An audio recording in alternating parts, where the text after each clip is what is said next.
Bonjour, moi c'est Maëlle du blog Devenir Intuitive. Bienvenue dans cette nouvelle vidéo de mon défi sur la contraception naturelle. Et aujourd'hui, j'aborde avec vous une question qui, je pense, que beaucoup d'entre vous se posent. C'est la question de est-ce que la contraception naturelle, c'est vraiment aussi contraignant que je me l'imagine? Oui, parce qu'on a vraiment cette idée de quelque chose de super contraignant. Moi, je me souviens à l'époque que je croyais, par exemple, avant de la pratiquer, je croyais qu'il fallait prendre sa température tous les matins, tout au long du cycle, et puis surtout que le matin, il fallait prendre la température à la même heure, donc mettre un réveil même le week-end pour être sûr d'avoir les bonnes indications. Voilà, et en fait, eh bien, pas du tout. Pas du tout. Déjà, on ne prend pas la température tout au long du cycle. En fait, on prend la température seulement à partir de l'entrée dans la phase fertile et jusqu'à la sortie de la phase fertile. Alors cette phase fertile, elle dure au minimum 8 jours.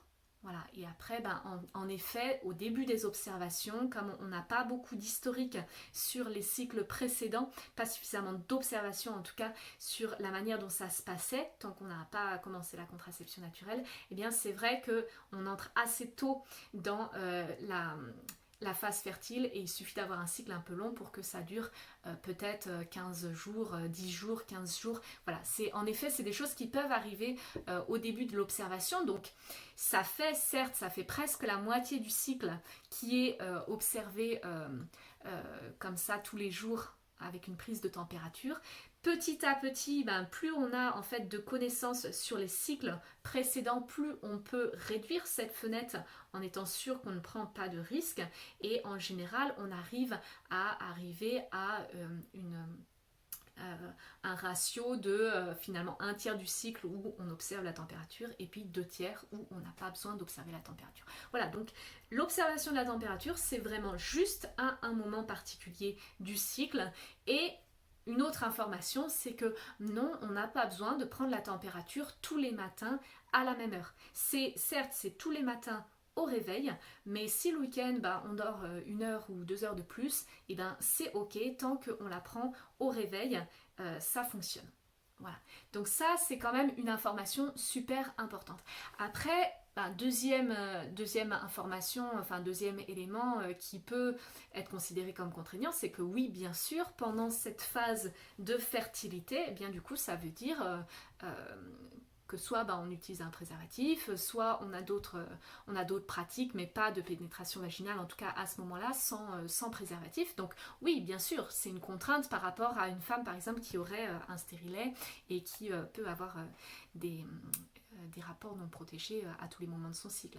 Ça, voilà, c'est clair. Ça veut dire aussi que du coup, il y a les deux tiers du cycle où on est totalement libre. Et on est libre, mais en plus, on n'a rien dans notre utérus. Enfin, je veux dire, voilà, c'est aussi la question derrière, le stérilet, certes, c'est plutôt facile, mais la contrainte, c'est que oui, on a quelque chose dans le corps en permanence qu'on n'a pas forcément envie d'avoir, de ressentir. Voilà, peut-être parfois ça nous provoque un cycle avec un flux très abondant. Enfin voilà, disons, chaque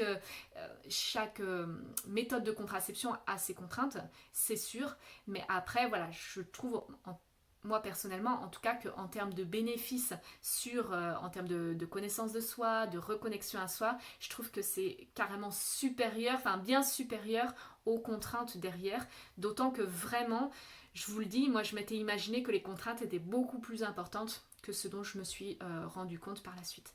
Et d'ailleurs, ce que j'ai envie de vous dire aussi, c'est que certaines femmes, enfin plus on devient en fait expérimenté en contraception naturelle, plus on fait des observations précises. Et par exemple, la question de la température, eh bien sachez que les femmes qui vraiment arrivent à observer super bien la glaire cervicale, eh bien elles peuvent s'en tenir à 100% à leur ressenti sur la glaire cervicale, comme vraiment elles sont sûres de leurs observations, ce qui fait que au bout d'un moment, en fait, il n'y a même plus besoin de température, il n'y a même plus besoin de calendrier et de courbe, c'est juste au niveau du ressenti, on arrive à savoir où on en est. Moi, personnellement, je trouve ça extraordinaire. Et je suis pleine d'espoir par rapport à cette méthode-là. Voilà, donc j'ai envie de dire, peut-être, voilà, au début, ça peut paraître un petit peu contraignant, même si ça l'est moins que ce qu'on imagine en général. Voilà, et puis surtout, sachez que petit à petit, eh bien, ça devient de moins en moins contraignant. Voilà. Eh bien demain, je vous parle du matériel dont vous avez besoin en symptothermie. Alors vous verrez qu'il n'y a pas, en fait, il n'y a pas besoin de beaucoup de matériel. Voilà, on en parle demain. Et d'ici là, eh bien, n'hésitez pas à vous abonner à ma chaîne YouTube et puis à mettre un pouce en l'air si ce contenu vous a plu. À demain.